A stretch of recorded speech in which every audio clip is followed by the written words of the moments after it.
ಕರುನಾಡಿಗೆ ನಮಸ್ಕಾರ. ನಾನು ನಿಮ್ಮ DGK ಸರ್, ಅಕ್ಕಲಕೋಟೆ, ಸೊಲ್ಲಾಪುರ ಜಿಲ್ಲೆ. ಕೆಸೆಟ್ ಪರೀಕ್ಷೆ 2024.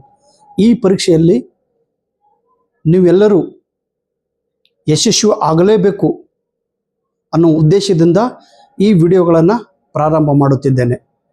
ಏನಿಲ್ಲ, ನೇರವಾಗಿ ನಿಮಗೆ ವಿಷಯ ಹೇಳುತ್ತೇನೆ. ಪರೀಕ್ಷೆ ಪಾಸ್ ಆಗಬೇಕಾದ್ರೆ ಪೇಪರ್ 1 ಮತ್ತು ಪೇಪರ್ 2 ಹೀಗೆ 2 ಪತ್ರಿಕೆ ಇರುತ್ತೆ. ಪತ್ರಿಕೆ 1 ಮತ್ತು ಪತ್ರಿಕೆ 2. ಪೇಪರ್ 1 ಇದು ಎಲ್ಲ ವಿದ್ಯಾರ್ಥಿಗಳಿಗಾಗಿ ಕಾಮನ್ ಪೇಪರ್ ಇರುತ್ತೆ. ಪೇಪರ್ 2 ಇದು ನಿಮ್ಮ ಸಬ್ಜೆಕ್ಟ್. ಪತ್ರಿಕೆ 1ರಲ್ಲಿ ನೋಡ್ರಿ, ಪತ್ರಿಕೆ ಪೇಪರ್ 1 50 ಕ್ವಶನ್, ಒಂದಕ್ಕೆ 2 ಮಾರ್ಕ್, 100. ಇದು ಎಲ್ಲರಿಗೆ ಕಾಮನ್. ಪೇಪರ್ 2 ನೀವು ಯಾವ ಸಬ್ಜೆಕ್ಟಲ್ಲಿ MA ಮಾಡಿರ್ತೀರೋ, MCOM ಮಾಡಿರ್ತೀರೋ, PG ಮಾಡಿರ್ತೀರೋ ಆ ಸಬ್ಜೆಕ್ಟದ್ದು. ಪೇಪರ್ 1 ಮತ್ತು ಪೇಪರ್ 2 ಎರಡೂ ಸೇರಿ 300. ಓಕೆ. ಇನ್ನು ಈ ಪತ್ರಿಕೆದೊಳಗೆ ಪೇಪರ್ 1ನಲ್ಲಿ ನೀವು ಹೆಚ್ಚಿಗೆ ಮಾರ್ಕ್ಸ್ ತಗೊಂತೀರೋ ಅಷ್ಟು ಬೇಗ ನೀವು ಪರೀಕ್ಷೆ ಪಾಸ್ ಆಗುತ್ತೀರಿ. ಪೇಪರ್ 1ನಲ್ಲಿ 100ಗೆ ನಿಯರ್ ಅಬೌಟ್ 80 ಮಾರ್ಕ್ಸ್ ಬರಲೇಬೇಕು. ಇಷ್ಟಂತೂ ಭಾಳ ಸರಳ ಐತಿ 80 ಮಾರ್ಕ್ಸ್ ಪಡೆಯೋದು. Getting 80 is very easy according to my point of view. ನನ್ನ ಅನುಭವದ ಪ್ರಕಾರ 80 ನಿಮಗೆ ಆರಾಮಾಗಿ ಸಿಗುತ್ತವೆ. ಪೇಪರ್ 2ಲ್ಲಿ ಒಂದು 100 ನೋಡ್ರಿ. ಪೇಪರ್ 1 ಮತ್ತು ಪೇಪರ್ 2 ಆರಾಮಾಗಿ ಎರಡೂ ಸೇರಿ 170 to 180 ಈ ರೇಂಜಲ್ಲಿ ಮಾರ್ಕ್ಸ್ ಬರಬೇಕು. ನಿಮಗೆ 170 to 180 170 to 180 ಮಾರ್ಕ್ಸ್ ನಿಮಗೆ ಬಂದರೆ ನೀವು ಕೆಸೆಟ್ ಪರೀಕ್ಷೆ ಪಾಸ್ ಆಗುತ್ತೀರಿ. ಕೆಸೆಟ್ ಮತ್ತು NET ನೆಟ್ ಎಕ್ಸಾಮ್ದು ರೇಂಜ್ ಇಷ್ಟೇ ಇದೆ. ಪತ್ರಿಕೆ 2ರಲ್ಲಿ ಔಟ್ ಆಫ್ 200ಗೆ 100 ಆರಾಮಾಗಿ ನೀವು ತಗೊಂತೀರಿ. 100. ಓಕೆ. ಪೇಪರ್ 1ನಲ್ಲಿ ನೀವು ಎಷ್ಟು ಹೆಚ್ಚಿಗೆ ಮಾರ್ಕ್ಸ್ ತಗೊಂತೀರಿ. ಓಕೆ. ಪೇಪರ್ 1ನಲ್ಲಿ ಯಾವಾಗಲೂ 60 ಮೇಲ್ಗಡೆ ಮಾರ್ಕ್ಸ್ ಬರಬೇಕು ನಿಮಗೆ. Above 60, 70, 80, 90, 60+ marks. ಎಷ್ಟು ಹೆಚ್ಚಿಗೆ ಪೇಪರ್ 1ನಲ್ಲಿ ನೀವು ಮಾರ್ಕ್ಸ್ ಪಡೆಯುತ್ತೀರಿ ಅಷ್ಟು ಬೇಗ ನೀವು ಕೆಸೆಟ್ ಪರೀಕ್ಷೆ ಉತ್ತೀರ್ಣರಾಗುತ್ತೀರಿ. ಇದು ನನ್ನ ಅನುಭವ. ಪ್ರತಿಯೊಂದು ರಾಜ್ಯದಲ್ಲಿ ಕೆಸೆಟ್ ಎಕ್ಸಾಮ್ ಬರೆದು ಬಂದಾಗ ನಾನು ಪಡೆದಂಥ ಮಾರ್ಕ್ 80. ಪ್ರತಿಯೊಂದು ಸ್ಟೇಟಲ್ಲಿ 80 ಮಾರ್ಕ್ಸ್ ಅನ್ನು ಪಡೆದಿದ್ದೇನೆ. ಅತಿ ಹೈಯೆಸ್ಟ್ ಜಮ್ಮು ಕಾಶ್ಮೀರದೊಳಗೆ ನನಗೆ 92 ಮಾರ್ಕ್ಸ್ ಬಂದಿವೆ. ಪ್ರತಿಯೊಂದು ಸ್ಟೇಟ್ದೊಳಗೆ, ಮಹಾರಾಷ್ಟ್ರದೊಳಗಂತೂ 84. ಪ್ರತಿಯೊಂದು ಸ್ಟೇಟಲ್ಲಿ ಔಟ್ ಆಫ್ 100ಗೆ 80+ ಮಾರ್ಕ್ಸ್ ನನಗೆ ಬಂದಿವೆ. ಸೊ ನನಗೆ ಮಾರ್ಕ್ಸ್ ಬಂದಿವೆ ಅಂದರೆ ನಿಮಗೂ ಕೂಡ ಬಂದೇ ಬರುತ್ತವೆ. ಪೇಪರ್ 1 ಕಡೆಗೆ ತಾವೆಲ್ಲರೂ ಹೆಚ್ಚಿಗೆ ಗಮನ ಕೊಡಬೇಕು. ಪೇಪರ್ 1ರ ಸಿಲೆಬಸ್ ತುಂಬ ಕಡಿಮೆ ಇದೆ. ಈಗ ನೋಡ್ರಿ, ನೇರವಾಗಿ ನಾನು ನಿಮ್ಗೆ ಹೇಳ್ತಾ ಇದ್ದೀನಿ. ಮೊದಲನೇ ಕೆಲಸ ಏನು ಮಾಡಬೇಕು ನೀವು ಅಂತಂದರೆ, ಪೇಪರ್ 1 ಸಲುವಾಗಿ ಒಂದು 10 ನೋಟ್ಬುಕ್ಗಳನ್ನು ತಗೊಳ್ರಿ. ಪೇಪರ್ 2 ಸಲುವಾಗಿ ಒಂದು 10 ನೋಟ್ಬುಕ್ಗಳನ್ನು ತೆಗೆದುಕೊಳ್ಬೇಕು. ಓಕೆ. ನೋಟ್ಬುಕ್ಕನ್ನು ತಗೋರಿ. ಮೊದಲೇದಾಗಿ ಏನು ಮಾಡೋದು, ಪೇಪರ್ 1ದ್ದು ಸಿಲೆಬಸನ್ನು ನೋಟ್ಬುಕ್ದೊಳಗೆ ಬರೀಬೇಕು. Okay. Please write down syllabus in your notebook. Paper 1ದ್ದು ಸಿಲೆಬಸನ್ನು ನೀಟಾಗಿ ಕಲರ್ ಪೆನ್ನಲ್ಲಿ ಬರೀಬೇಕಪ್ಪ ನೀವು. ಓಕೆ. ಆಮೇಲೆ ಪೇಪರ್ 2ದ್ದು ಕೂಡ ಸಿಲೆಬಸನ್ನು ಮೊದಲಿಗೆ ಬರೀರಿ. ಇದು ಮೊದಲನೇ ಕೆಲಸ. ಎರಡನೇ ಕೆಲಸ ಏನು ಮಾಡಬೇಕು, ನಿನ್ನೆ ನಡೆದಂಥ ಕೆಸೆಟ್ ಎಕ್ಸಾಮ್, KE ವತಿಯಿಂದ ನಡೆದಂಥ ಕೆಸೆಟ್ ಎಕ್ಸಾಮ್ ಪತ್ರಿಕೆ 1ರ 50 ಕ್ವಶನ್ಸ್ಗಳನ್ನು ನೋಟ್ಬುಕ್ದೊಳಗೆ ಬರೀಬೇಕು ನೀವು. ಆಮೇಲೆ ಪತ್ರಿಕೆ 2 ನಿಮ್ಮ ಸಬ್ಜೆಕ್ಟ್ದು ಕ್ವಶನ್ ಪೇಪರನ್ನು ನೀವು ನೋಟ್ಬುಕ್ದೊಳಗೆ ಬರೀಬೇಕು. Please write down the previous year 1 year question paper ನೀವು ನೋಟ್ಬುಕ್ಕಲ್ಲಿ ಬರೀಲೇಬೇಕು. ಓದಿದ್ರೆ ಕಲಿಯಂಗಿಲ್ಲ. ನಾನು ಕೆಲವೊಂದು ಮಾತುಗಳನ್ನು I am unable to explain it, ಅದನ್ನು ಎಕ್ಸ್ಪ್ಲೇನ್ ಮಾಡಿ ಹೇಳೋಕ್ಕಾಗಂಗಿಲ್ಲ. ಆದರೆ ನಾನು ಹೇಳಿದ ಮಾತನ್ನು ತಾವೆಲ್ಲರೂ ಕೇಳಲೇಬೇಕು. ಒಂದು ಕ್ವಶನ್ ಪೇಪರ್ 1ದ್ದು ಬರೀರಿ. ಪೇಪರ್ 2ದ್ದು ಕೂಡ ಕ್ವಶನ್ ಪೇಪರ್ನ ನೋಟ್ಬುಕ್ದೊಳಗೆ ಬರೀಬೇಕು. ಮೊದಲನೇದೇನು ಸಿಲೆಬಸನ್ನು ಬರೀಬೇಕು. ಎರಡನೇದೇನು ಪ್ರೀವಿಯಸ್ ಇಯರ್ ಕ್ವಶನ್ ಪೇಪರನ್ನು ನಿಮ್ಮ ನೋಟ್ಬುಕ್ದೊಳಗೆ ನೀವು ಬರೀಬೇಕು ಒಂದೊಂದು. ಇನ್ನು ಪತ್ರಿಕೆ 1 ಏನೈತಿ ನೋಡ್ರಿ, ಪೇಪರ್ 1ಲ್ಲಿ ಪತ್ರಿಕೆ 1ರದ್ದು ಸಿಲೆಬಸನ್ನು ನೋಟ್ಬುಕ್ದೊಳಗೆ ನೀಟಾಗಿ ಬರೀರಿ. ಇರೋದೇ 10 chapter: teaching aptitude, research aptitude, comprehension, communication, okay, mathematical reasoning, 6ನೇದು ಲಾಜಿಕಲ್ ರೀಸನಿಂಗ್, 7ನೇದು ಡಾಟಾ ಇಂಟರ್ಪ್ರಿಟೇಷನ್, 8ನೇದು ICT information communication technology, 9th environment people and development, 10th higher education. ಹೀಗೆ 10 ಚಾಪ್ಟರ್ ಇದೆ. ಪ್ರತಿಯೊಂದು ಚಾಪ್ಟರ್ ಮೇಲೆ 5 ಕ್ವಶನ್ ಅನ್ನ ಕೇಳುತ್ತಾನೆ. ಒಂದು ಕ್ವಶನ್ಗೆ 2 ಮಾರ್ಕ್ ಅಂದ್ರೆ 10 ಮಾರ್ಕ್ಸ್. ಪ್ರತಿಯೊಂದು ಚಾಪ್ಟರ್ 10 ಮಾರ್ಕ್ಸ್ ಇದಾವೆ. ಓಕೆ, 5 ಕ್ವಶನ್ ಕಂಪಲ್ಸರಿ ಆಗಿ ಕೇಳುತ್ತಾನೆ. ಈ 10 ಚಾಪ್ಟರ್ ಎಷ್ಟು ಈಸಿ ಆಯ್ತಿಲ್ಲೋ, ಇಟ್ಸ್ ಸೋ ಈಸಿ. ಬಹಳಷ್ಟು ಸರಳವಾದ ಕನ್ಸೆಪ್ಟ್ಗಳನ್ನ ಕೇಳುತ್ತಾನೆ, ಪ್ರಶ್ನೆಗಳನ್ನ ಕೇಳುತ್ತಾರೆ. ನೀವು ಏನ್ ಮಾಡಬೇಕು, ಪ್ರತಿಯೊಂದು ಚಾಪ್ಟರ್ಗೆ ಒಂದೊಂದು ನೋಟ್ಬುಕ್ ಅನ್ನ ಮಾಡಬೇಕು. ಓಕೆ, ಟೀಚಿಂಗ್ ಅಪ್ಟಿಟ್ಯೂಡ್ ಸಲುವಾಗಿ ಒಂದು ನೋಟ್ಬುಕ್ ಸೆಪರೇಟ್, ರಿಸರ್ಚ್ ಸಲುವಾಗಿ ಒಂದು ನೋಟ್ಬುಕ್ ಸೆಪರೇಟ್. ಈಗ 10 ನೋಟ್ಬುಕ್ಗಳನ್ನು ಮಾಡಿ ಈ 10 ಚಾಪ್ಟರಲ್ಲಿ 7 ಚಾಪ್ಟರ್ ಮೇಲೆ ನಿಮ್ದು ಕಮಾಂಡ್ ಇರಬೇಕು. ಅಟ್ಲೀಸ್ಟ್ 7 ಚಾಪ್ಟರ್ಸ್ ನೀವು ನೀಟಾಗಿ ಅರ್ಥ ಮಾಡ್ಕೊಂಡು ಓದಬೇಕು. 3 ಚಾಪ್ಟರ್ಸ್ ಓದಲಿಲ್ಲ ಅಂದ್ರೂ ಓಕೆ. ನಾನು ಏನು ಹೇಳ್ತಾ ಇದ್ದೀನಿ ಲಕ್ಷ್ಯ ಕೊಡಬೇಕು. ಈ 10 ಚಾಪ್ಟರಲ್ಲಿ 7 ಚಾಪ್ಟರ್ ನಿಮ್ಮ ಕ್ಲೋಸ್ ಫ್ರೆಂಡ್ಸ್ ಆಗಿರಬೇಕು. 3 ಚಾಪ್ಟರ್ ನೀವು ಸ್ಟಡಿ ಮಾಡಲಿಲ್ಲ ಅಂದ್ರೂ ಕೂಡ ನಾವು ಪರೀಕ್ಷೆ ಪಾಸ್ ಮಾಡ್ತೀವಿ. ಈ 10 ಚಾಪ್ಟರ್ಲಿ ನೋಡ್ರಿ, ಮ್ಯಾಕ್ಸಿಮಮ್ ಆರ್ಟ್ಸ್ ವಿದ್ಯಾರ್ಥಿಗಳು ಏನು ಕರಿತೀವಿ ನಾವು, ಈ ಸೈನ್ಸ್ ಮತ್ತು ಕಾಮರ್ಸ್ ಇವುಗಳನ್ನು ಬಿಟ್ಟು ಈ ಆರ್ಟ್ಸ್ ವಿದ್ಯಾರ್ಥಿಗಳು ಈ 10 ಚಾಪ್ಟರಲ್ಲಿ 3 ಚಾಪ್ಟರ್ ಅವರಿಗೆ ಸ್ವಲ್ಪ ಹಾರ್ಡ್ ಹೋಗುತ್ತದೆ. ಮ್ಯಾಥಮೆಟಿಕಲ್ ರೀಸನಿಂಗ್, ಲಾಜಿಕಲ್ ರೀಸನಿಂಗ್ ಮತ್ತು ಡೇಟಾ ಇಂಟರ್ಪ್ರಿಟೇಷನ್. ಇವು 3 ಯೂನಿಟ್ಗಳು ನನಗೆ ಇಂದಿಗೂ ಕೂಡ ಬರುವುದಿಲ್ಲ. ಇವತ್ತಿಗೂ ಕೂಡ ಈ 3 ಯೂನಿಟ್ಗಳು ನನಗೆ ಬರುವುದಿಲ್ಲ. ಆದರೂ ಕೂಡ ನಾನು ಈ 3 ಚಾಪ್ಟರ್ಗಳನ್ನು ಬಿಟ್ಟು ಉಳಿದಿದ್ದ ಚಾಪ್ಟರ್ ಮೇಲೆ ಜಾಸ್ತಿ ಫೋಕಸ್ ಮಾಡಿ ನೀಟಾಗಿ ಓದ್ಕೊಂಡು ಅದನ್ನು ಅರ್ಥ ಮಾಡ್ಕೊಂಡು ನಾನು ಎಕ್ಸಾಮನ್ನು ಬರೆದು ಪರೀಕ್ಷೆ ಪಾಸ್ ಮಾಡಿದ್ದೇನೆ. ಸೊ ನೀವು ಕೂಡ ಏನು ಮಾಡ್ರಿ, ಈ 10 ಚಾಪ್ಟರಲ್ಲಿ ಮೊದಲನೇದಾಗಿ ಕಮ್ಯುನಿಕೇಶನ್ ಚಾಪ್ಟರ್ನ ಓದ್ಕೋಬೇಕು. Unit number 1 communication chapter. Okay, ಸಂವಹನ ಕೌಶಲ್ಯ ಇರೋದೇ ಈ ಕನ್ನಡ ಪತ್ರಿಕೆಯಲ್ಲಿ, ಈ ಕನ್ನಡ ಪುಸ್ತಕದಲ್ಲಿ. ಓಕೆ, ಈ ಪುಸ್ತಕದಲ್ಲಿ ಒಂದು ಕಮ್ಯುನಿಕೇಶನ್ ಚಾಪ್ಟರ್ ಮೇಲಿಂದ ಎಷ್ಟು ಪೇಜ್ಗಳು ನೋಟ್ಸ್ ಐತೆ ಅನ್ನೋದು ನಿಮ್ಗೆ ತೋರಿಸ್ತೀನಿ. ನಾನು ಹೇಗೆ ಓದ್ಬೇಕು ಅನ್ನೋದನ್ನ ಹೇಳ್ತಾ ಇದ್ದೀನಿ. ದಯವಿಟ್ಟು ಅದರ ಮೇಲೆ ನನ್ನ ಮಾತಿನ ಮೇಲೆ ನಂಬಿಕೆ ಇಟ್ಟು ತಾವೆಲ್ಲರೂ ಫಾಲೋ ಮಾಡಬೇಕು. 1 page, 2 page, 3 page, 4 page, 4 page notes ಐತಿ. 4 ಪೇಜನ್ನು ನೋಟ್ಬುಕ್ದೊಳಗೆ ನೀಟಾಗಿ ಎಲ್ಲ ಬರೀಬೇಕು with colour pen. Red, blue, green, ಹಿಂಗೆ ಎಲ್ಲ ಕಲರ್ ಪೆನ್ನಿಲ್ಲ.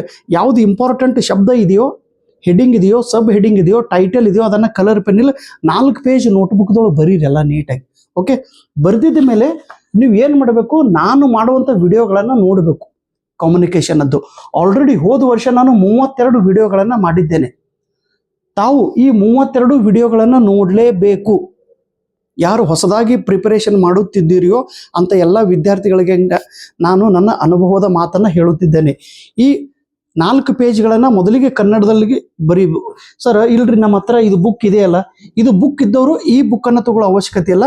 ಈ ಬುಕ್ ಯಾರ ಹತ್ರ ಇಲ್ಲ ಅವರು ಈ ಬುಕ್ಕನ್ನು ತಗೋಬೇಕು. ಓಕೆ, 2 ಬುಕ್ ನಾನು ಬರೆದಿದ್ದೇ ಐತಿ. ಸೊ ನೀವು ಇವಾಗ ಈ ಬುಕ್ಕನ್ನು ತಗೊಳ್ರಿ. ಸರ್ ಇದು 2023-24. Date is not important, year is not important, content is important. ಇದರೊಳಗಿರುವಂಥ ವಿಷಯ ಜ್ಞಾನ ತುಂಬ ಇಂಪಾರ್ಟೆಂಟ್. ಈ 4 ಪೇಜನ್ನು ನೋಡಪ್ಪ, 4 ಪೇಜ್ ತುಂಬ ಅನುಭವದಿಂದ ಈ 4 ಪೇಜನ್ನು ಬರೆದಿದ್ದೇನೆ. ನೀವು ನನ್ನ ಮೇಲೆ ಡೌಟ್ ಪಟ್ಟರೆ ಯಶಸ್ಸು ಸಿಗಂಗಿಲ್ಲ. ಸ್ವಲ್ಪ ನಂಬಿಕೆಯಿಂದ 4 ಪೇಜ್ ಮೊದಲಿಗೆ ನೀಟಾಗಿ ಓದಬೇಕು. ನೋಟ್ಬುಕ್ದೊಳಗೆ ಬರೀರಿ. ಅದನ್ನು 2-3 ಸಲ ನೀವು ಅದನ್ನು ಓದ್ರಿ, ಆಟೋಮೆಟಿಕ್ ಆಗಿ ನಿಮ್ಗೆ ಅರ್ಥ ಆಗೇ ಆಗುತ್ತದೆ. 4 ಪೇಜ್ ಓದಿದ ಮೇಲೆ ವಿಡಿಯೋಗಳನ್ನು 32 ವಿಡಿಯೋಗಳನ್ನು ನೋಡಬೇಕು ನೀವು. ಅದಾದ ನಂತರ ಈ ಬುಕ್ಕಲ್ಲಿ ಇರುವಂಥ ಕ್ವಶನ್ಸನ್ನು ಓದಬೇಕು. ಯಾವುದು ಈ ಬುಕ್ಕಲ್ಲಿ ಇರುವಂಥ ಕ್ವಶನ್ಸ್, ಕಮ್ಯುನಿಕೇಷನ್ ಯೂನಿಟ್ದ ಮೇಲೆ ಈ ಕಮ್ಯುನಿಕೇಷನ್ ಅಂತೇಳಿ ಒಂದು ಬುಕ್ ಇದೆ, ಚಾಪ್ಟರ್ ಇದೆ. ಇದರಲ್ಲಿ 500 ಕ್ವಶನ್ಸ್ ಅದ. ಕಮ್ಯುನಿಕೇಷನ್ 500 ಕ್ವಶನ್ಸ್, ಇದನ್ನು ಓದ್ಕೋಬೇಕು ನಾನು ಫಕ್ತ್ ಒಂದು ಮಾಡೆಲ್ ಆಗಿ ನಿಮ್ಗೆ ಹೇಳ್ತಾ ಇದ್ದೀನಿ. ಓಕೆ, 1 2 3 4 5 6 7 ಈ ಒಂದು 500 ಕ್ವಶನ್ಸ್ಗಳನ್ನು ನೀವು ಓದ್ಕೋಬೇಕು. ಓಕೆ, 558. ಸರ್ ಇಂಗ್ಲೀಷ್ ಅರ್ಥ ಆಗಂಗಿಲ್ಲ, ಅರ್ಥ ಆಗಲಿಲ್ಲ ಅಂದ್ರೆ ಮೊಬೈಲಲ್ಲಿ ಗೂಗಲ್ ಲೆನ್ಸ್ ಅಂತ ಒಂದು ಆ್ಯಪ್ ಇದೆ, ಅದನ್ನು ಡೌನ್ಲೋಡ್ ಮಾಡಿ ಈ ಪ್ರಶ್ನೆಗಳ ಮೇಲೆ ಫೋಟೋ ತೆಗಿಬೇಕು. ಫೋಟೋ ತೆಗೆದು ಅದನ್ನು ಅರ್ಥ ಮಾಡ್ಕೊಂಡು ಓದಿ ನೀವು. ಓಕೆ, ಇದನ್ನು ನಾನು ಎಕ್ಸ್ಪ್ಲೇನ್ ಮಾಡಿ ಹೇಳ್ತೀನಂತ, ಬಟ್ ನೀವು ಮಾಡುವಂಥ ಕೆಲಸ ನಾನು ಹೇಳ್ತಾ ಇದ್ದೀನಿ. ಈ 558 ಕ್ವಶನ್ ಓದಿದ ಮೇಲೆ ಈ ಬುಕ್ಕಲ್ಲಿ ಇರುವಂಥ ಅಡ್ವಾನ್ಸ್ಡ್ ಕ್ವಶನ್ಸ್ಗಳನ್ನು ನೀವು ಓದ್ಕೋಬೇಕು. ಇದರಲ್ಲಿ ಕಮ್ಯುನಿಕೇಷನ್ದು ಪ್ರಶ್ನೆಗಳು ಇವೆ. ಈ ಬುಕ್ಕಲ್ಲಿ ಆ ಬುಕ್ಕಲ್ಲಿ ಎರಡರಲ್ಲಿ ಇರುವ ಪ್ರಶ್ನೆಗಳು ಬೇರೆ ಬೇರೆ. ಕಮ್ಯುನಿಕೇಷನ್ ಇದರಲ್ಲಿ 170 ಕ್ವಶನ್ಸ್ ಐತಿ. 170 ಕ್ವಶನ್ಸ್ ನೋಡ್ರಿ.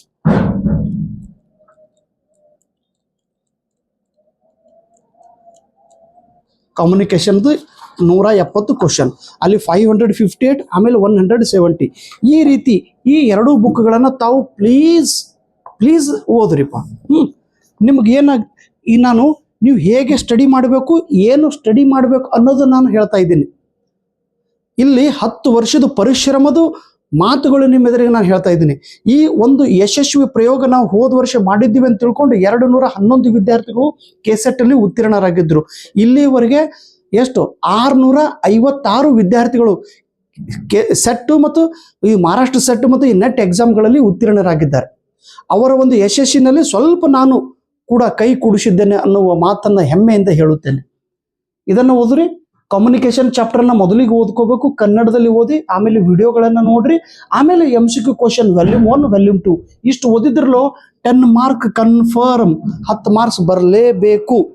ಅದಾದ ನಂತರ ICT information and communication technology ಇಲ್ಲಿ ಕನ್ನಡದಲ್ಲಿ ಓದ್ಕೋಬೇಕು ಈ ಬುಕ್ಕಲ್ಲಿ. ಓಕೆ, ನಿಮಗೆ ರಿಪೀಟ್ ಹೇಳೋ ಅವಶ್ಯಕತೆ ಇಲ್ಲ. ಈ ಬುಕ್ಕಲ್ಲಿ ICTಯ ಎಷ್ಟು 2 ಪೇಜ್ ಅದಾವೆ ನೋಟ್ಸ್, 2 ಪೇಜ್ ಓದ್ರಿ. ಇದನ್ನು ಚಾಲೆಂಜಿಂಗ್ ಆಗಿ ಹೋದ ಸಲ ನಾವು ಹೇಳಿದ ತಕ್ಷಣ ಎಕ್ಸಾಮಲ್ಲಿ ಪ್ರಶ್ನೆ ಕೇಳಿದ್ರೇನು, ಹೌದು ಹೋದ ಸಲ ಕೇಳಿದ್ರೆ ಅನ್ನೋ ಒಂದು ಮಾತಿದೆ ಯಾಕೆ ನಾನು ಪ್ರೂವ್ ಮಾಡಿ ತೋರಿಸಿದ್ದೆ. ನೀವು ಒಂದು ಇದು 2 ಇದು 3 ಆಮೇಲೆ ಪ್ರಶ್ನೆ ಸ್ಟಾರ್ಟ್. ಈ 2 ಪೇಜ್ ಕನ್ನಡದಲ್ಲಿ ಓದ್ಕೋಬೇಕು, ಆಮೇಲೆ ಈ ಬುಕ್ದೊಳಗಿರುವಂಥ ಕ್ವಶನ್ಸ್ಗಳನ್ನು ಓದ್ಕೋಬೇಕು. ICT ಕ್ವಶನ್, ಇದರಲ್ಲಿ ICT ಕ್ವಶನ್.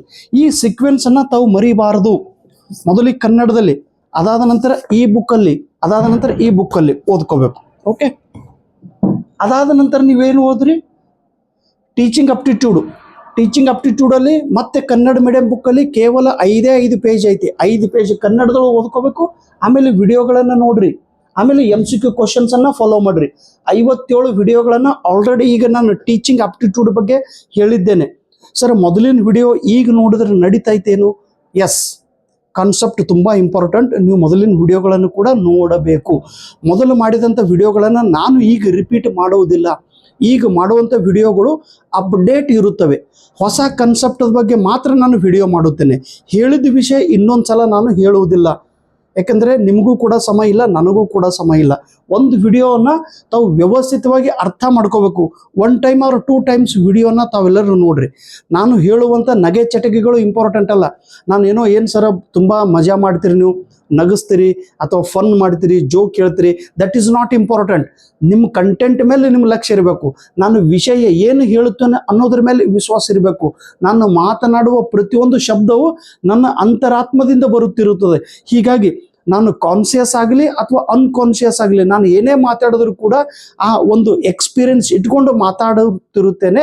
ತಾವೆಲ್ಲರೂ ನಯವಾಗಿ ಮತ್ತು ನಮ್ರತೆಯಿಂದ ನನ್ನ ಮಾತನ್ನು ನಂಬಬೇಕು. ಹೇಳುವಾಗ ತಪ್ಪು ಹೇಳಿದ್ರೆ ಕ್ಷಮೆ ಇರಲಿ, ಆದರೆ ನನ್ನ ಉದ್ದೇಶ you should get the result.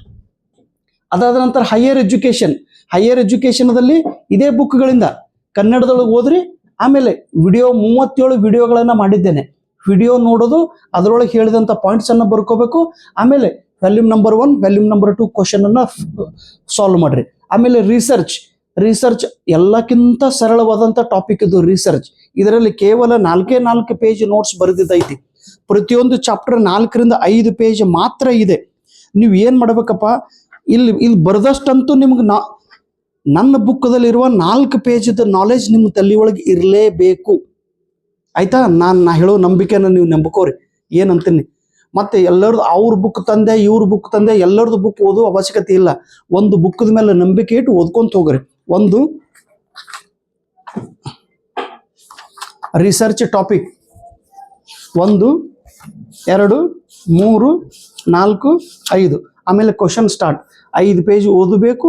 ಆಮೇಲೆ ಕನ್ನಡದೊಳಗೆ ಓದಿದ ಮೇಲೆ ಕನ್ನಡದಲ್ಲಿ ವಿಡಿಯೋಗಳನ್ನು ನೋಡ್ರಿ, 12 ವಿಡಿಯೋಗಳು. ಅದರಲ್ಲಿ ಹೇಳಿದ ವಿಷಯದನ್ನ ಅರ್ಥ ಮಾಡ್ಕೊಡ್ರಿ. ಆಮೇಲೆ ಕ್ವಶನ್ ಬ್ಯಾಂಕನ್ನು ಸಾಲ್ವ್ ಮಾಡಬೇಕು. ಆಯ್ತಾ? ಅದಾದ ನಂತರ ಪರಿಸರ ಅಧ್ಯಯನ, ಇದ್ರ ಮೇಲೆ 12 ಕನ್ನಡದಲ್ಲಿ ಈ ಬುಕ್ಕದಲ್ಲಿ ಓದ್ಕೋಬೇಕು. ಆಮೇಲೆ 12 ವಿಡಿಯೋಗಳನ್ನು ನೋಡಬೇಕು. ಅದಾದ ನಂತರ MCQ ಕ್ವಶನನ್ನು ನೀವು ಸಾಲ್ವ್ ಮಾಡಬೇಕು. ಅದಾದ ನಂತರ ಪ್ಯಾಸೇಜ್ ಕಾಂಪ್ರಿಹೆನ್ಷನ್, ಒಂದು ಪ್ಯಾಸೇಜ್ ಹೇಗೆ ಬಿಡಿಸ್ಬೇಕು ಅನ್ನೋದನ್ನು, ಇದು ಭಾಳ ಸರಳ ಐತಿ. ಇದು ಅಂತೂ 10 ಮಾರ್ಕ್ಸ್ ನಿಮ್ಮ ಪಾಕೆಟ್ದೊಳಗೆ. ಇಲ್ಲಿ ನೋಡ್ರಿ, ಎಷ್ಟು ಪಾಸ್ ಆಗೋದು ಒಂದು ಟೆಕ್ನಿಕ್ ಐತಿ. ಇಲ್ಲಿ 10 ಮಾರ್ಕ್ಸ್, ಇದು 10 ಮಾರ್ಕ್ಸ್, ಇಲ್ಲಿ 10 ಮಾರ್ಕ್ಸ್, ಇಲ್ಲಿ 10 ಮಾರ್ಕ್ಸ್. ಓಕೆ, ಇಲ್ಲಿ ಔಟ್ ಮಾರ್ಕ್ಸ್ ಬರಲೇಬೇಕು. ಪರಿಸರ ಅಧ್ಯಯನ 10 ಮಾರ್ಕ್ಸ್. ಅದ ನಂತರ ಪ್ಯಾಸೇಜ್ ಕಾಂಪ್ರಿಹೆನ್ಷನ್, ಕನ್ನಡ ಪ್ಯಾಸೇಜರ್ ಬಿಡಿಸ್ರಿ ಅಥವಾ ಇಂಗ್ಲೀಷರ್ ಬಿಡಿಸ್ಬೇಕು. ಆ 5 ಪ್ರಶ್ನೆಗೆ 10 ಮಾರ್ಕ್ಸ್ ಬರಲೇಬೇಕು. ಅದಾದ ನಂತರ 5, 6, 7 ಇವು ಲಾಜಿಕಲ್ ರೀಸನಿಂಗ್, ಇವು ಮೆಂಟಲ್ ಎಬಿಲಿಟಿಗೆ ರಿಲೇಟೆಡ್ ಐತಿ ಈ 3 ಯೂನಿಟ್. ಓಕೆ, ಸಪೋಸ್ ಇವು 3 ಯೂನಿಟ್ ನಿಮಗೆ ಅರ್ಥ ಆಗಲಿಲ್ಲ ಅಂದ್ರೆ ಇದಕ್ಕೆ ಕೊನೆಯದಾಗಿ ಇಟ್ಟಿದ್ದೇನೆ ನಾನು. ಇಲ್ಲ sir, I am master over mathematical reasoning, ನನಗೆ ಮೆಂಟಲ್ ಎಬಿಲಿಟಿ ಅಂದ್ರೆ ತುಂಬ ಇಷ್ಟ, ನಾನು ವೇಗವಾಗಿ ಬಿಡಿಸ್ತೀನಿ ಸರ್ ಅಂತಂದರೆ ಇವು 3 ಯೂನಿಟ್ಗಳನ್ನು ಮೊದಲಿಗೆ ನೀವು ಸ್ಟಡಿ ಮಾಡಿರಿ. ನಾ ಹೇಳೋ ಮೆಥಡನ್ನು ಫಾಲೋ ಮಾಡಿರಿ.